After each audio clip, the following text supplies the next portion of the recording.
How to reset your iPhone safely. Want to reset your iPhone, but worried about losing your data or doing it wrong?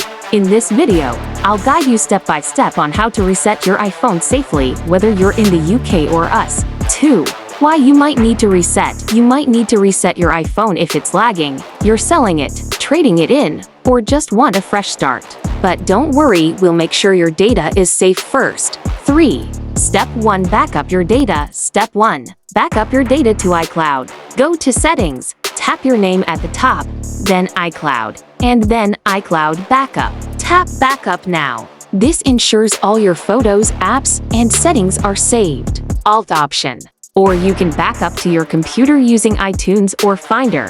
4. Step 2. Sign out of Apple. Sign out of your Apple ID. In Settings, tap your name at the top, scroll down, and tap Sign Out. This turns off Find My iPhone and disconnects iCloud. Very important if you're selling your phone. 5. Step 3. Reset your iPhone. Step 3. Now it's time to reset. Go to Settings, General Transfer or Reset iPhone. Erase all content and settings. Enter your passcode if prompted, then confirm.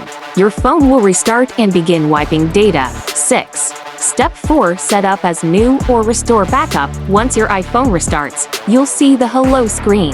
From here, you can either set it up as a new device or restore from your iCloud or iTunes backup. 7.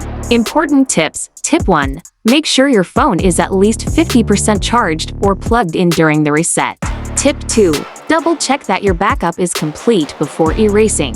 Tip 3. Don't forget to remove your SIM card if giving the phone away. 8. Outrow and CTA, and that's it. You've safely reset your iPhone. If this guide helped, give it a thumbs up, drop a comment if you have questions, and don't forget to subscribe for more tech how-tos.